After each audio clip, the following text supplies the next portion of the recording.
In the last 3 weeks, I've been preparing and then teaching an intensive summer class, which is why I haven't been posted lately. I know, I missed you too, but as I was teaching this, then in the evenings, an hour here, an hour there, I was playing Death of an Army Ypres 1914, which is a two-player game, part of the Great War battles, but it can also be played solitaire, which is how I was playing it. I played a campaign game, which is more than 20 turns, and so it takes probably cumulative about 10 to 12 hours. Again, I wouldn't be able to tell you because the thing is that I kept the game set up, and so I was playing it, an hour here, then 2 hours there, then none for a day or two, and then I will go back and play a couple of turns. And so it kept me company during this intensive period. So again, Death of an Army, we are in 1914, the Allies, French and English are defending this area, especially at the beginning of the game. They set up around here, the French are on this side, the British are on this side, and then the Germans keep coming. There are just waves of Germans coming from all directions throughout the game. There will also be waves of allied reinforcements, but it really seems to me that it is the waves of attacks from the German player or the German pieces that will direct the flow of the game. As people are trying to flank each other, as the Germans are going to try to flank them, and then there will be some French reinforcements trying to sandwich those Germans between the original defenders and the attackers. And so it's a very interesting situation. You really have that sense of like vortex of meat grinder, which of course sadly befits World War I, as you have the main action here and people are running towards that area to then start attritioning each other and slaughtering each other until a fresh wave of reinforcements comes in and gets stuck toward the middle of the board, and more meat grinding occurs. Sad, of course, but very historically accurate. So here, a general view of the map. It is a single paper map with a turn track here, and so you will want to line up your reinforcements here. And also, just by looking at the piles that you have there, you will see again that the flow of the game being dictated by that.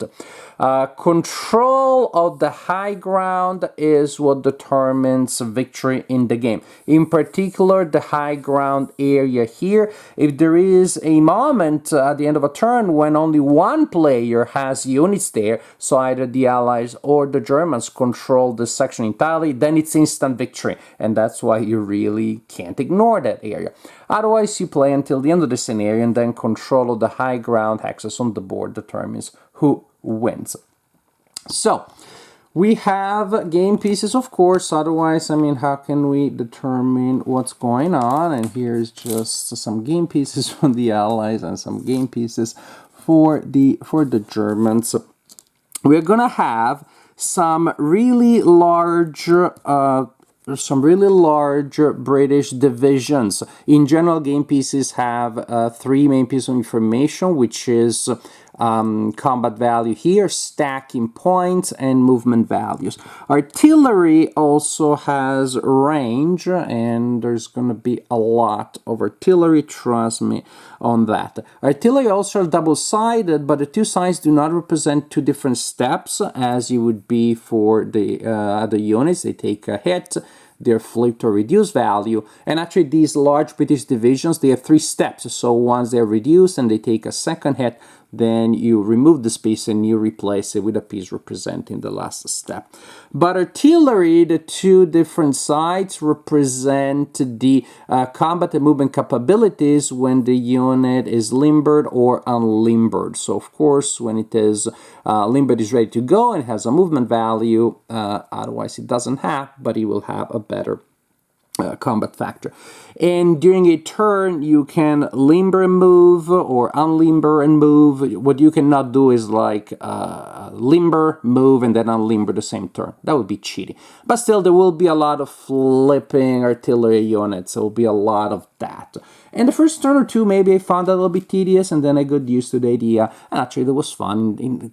kind of like getting the flow. I move some units in there. I'm unlimbering them. They're providing some good support as other artillery units are maneuvering, getting there. Maybe these guys now unlimber and they start over in support. Well, those are the people start moving. So interesting, fun.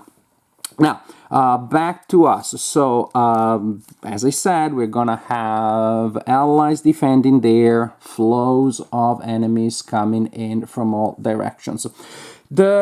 This is part of a game series, so you're gonna have a manual with the series rules covering what the entire system does, and then you're gonna have some exclusive rules. Now, the exclusive rules are very thin; they're not gonna add much.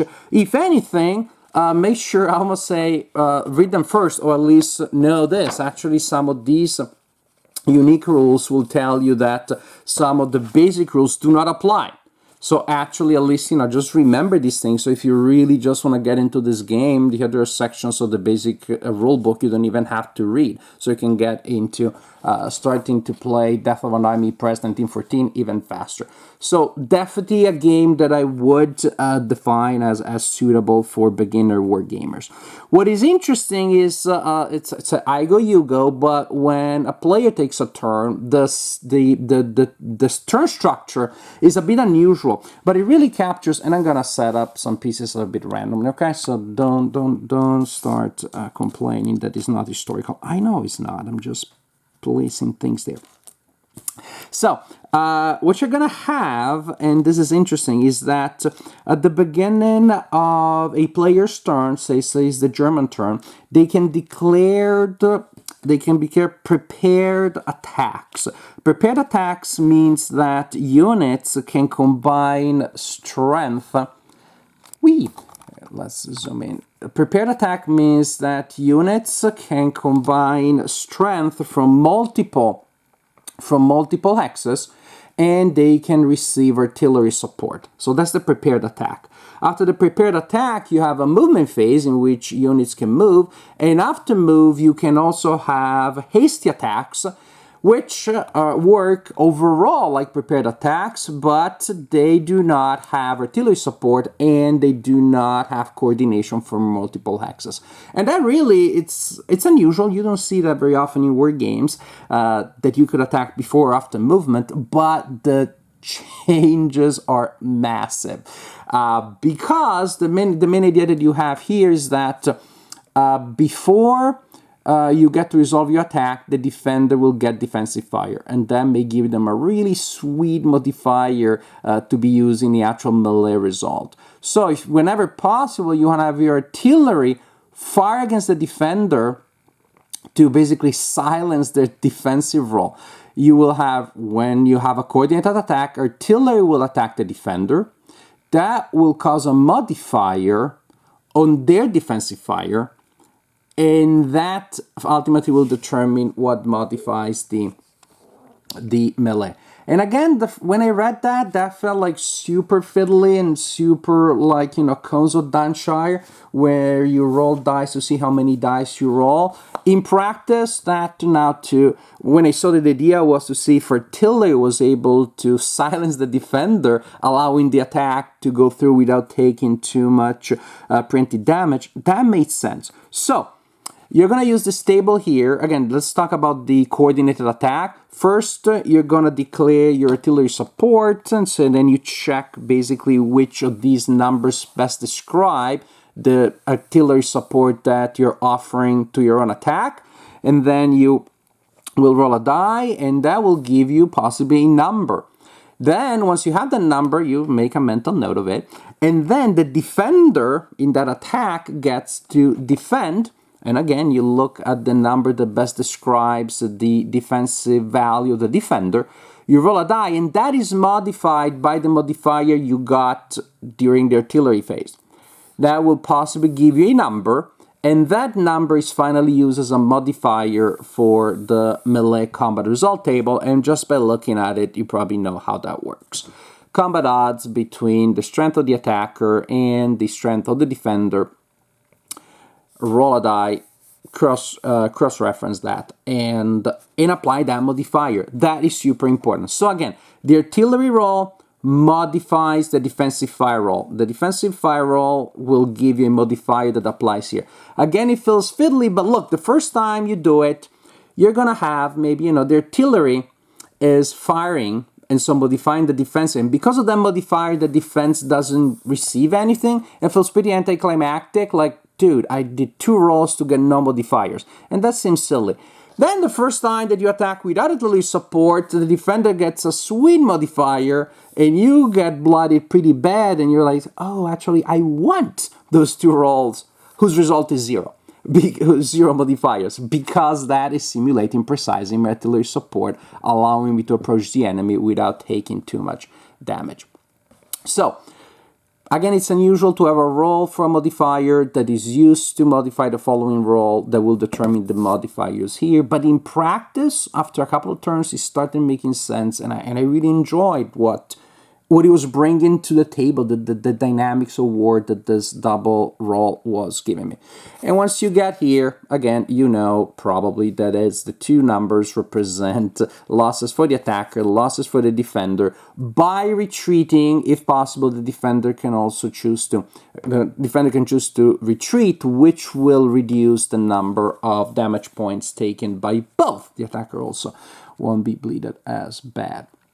There are a couple other procedures. Yes, you can give a march order so units will move faster. There are a couple other things, disorganization and such. But I want to give you the sense that this game is actually maybe simpler than you would expect when you see the serious rules manual and see some of those unusual ideas. Especially, again, some of these rules.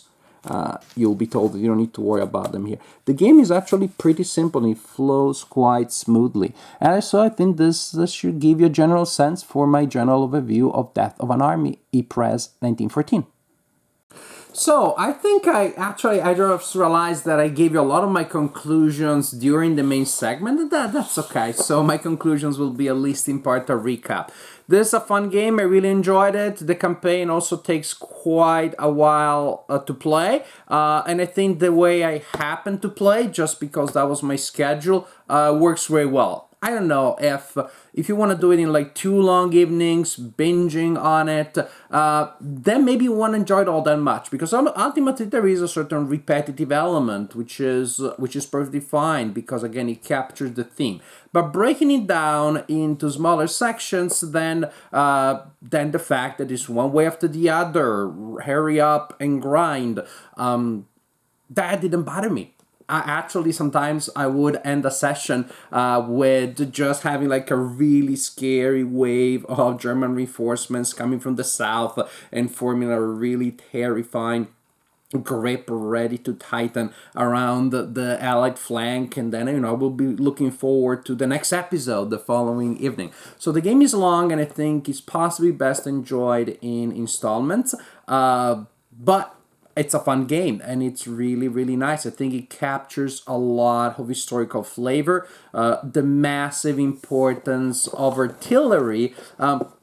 And it's funny, it just so happens I recently reread the section of John Keegan, The Face of Battle, the section about the Somme. And so the idea of the artillery is not necessarily being all that deadly before an attack, but being important to prepare the ground. And you really have that here with the supported attacks, in which the artillery, all that they're doing is not to clearing the defenses of the opponent, but all they're doing is to prepare an attack, to minimize the deadliness of an attack. And again, the first couple of times that I was rolling those dice, it did feel anticlimactic that I was rolling dice and looking at the table twice to have no modifiers, to get with no modifiers, so with a modifier of 1. Until I realized that as the attacker, that's exactly what I wanted. That was the best case scenario. I was preventing the defense from being too tough. And so in the early phases, I felt like I wish there was a more elegant way of doing it. But after a while, something clicked, and I started enjoying the process of silencing the defender or reducing the effectiveness of the defender. I started enjoying the process as such, as very historical. For the same reason, I also started enjoying the process of limbering and unlimbering, all the flipping and reflipping of artillery units. And if you don't have to flip them, of course, even better. It means they're still where they need to be. So, very interesting interaction again between different, almost like mini fronts, as the different waves of reinforcements will shift the emphasis from one situation to another. While the situation in the center of the board will tend to feel rather static, the edges around it will have some interesting plot twists or some points in which the center of gravity shifts because it looks I was pretty good here and the reinforcements arrived and it looks like I'm still holding until the grinding, well, something turns there, certain critical mass of damage is reached, and all of a sudden I realize that that part of my line is crumbling. So there are some interesting, exciting, and plot twist almost moments there within a game which ultimately is about slow, painful, devastating attrition. And again, and the unusual turn structure, choosing between hasty attacks and coordinated attacks, and I'm setting up my mighty and beautiful attack, and the opponent maybe just moves a little bit, and now next turn I have to choose again if I want to go for the hasty or for the combined. I also like the fact how different forces work remarkably different. Although it's ultimately those numbers, and you look at the pieces and they all look kind of similar. There's like a huge variety, like anti-tank, air support, all that kind of stuff.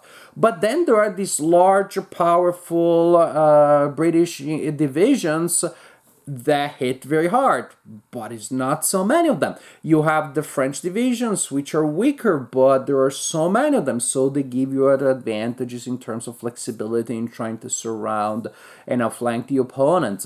So it's very interesting because, again, there's more variety of functions, the more variety of performance within the piece of the game than I expected. So in general, Death of an Army is a game that has a lot going on, but the core rules are pretty simple, are definitely, in my opinion, approachable by a beginner who wants to start wargaming. The game takes a while to play if you play the campaign game, but it's satisfying. The different acts of this tragedy have different things that keep you entertained. So I definitely enjoy play Death of an Army Ypres 1914. It is an unusual game from a certain point of view, but it's definitely a solid one.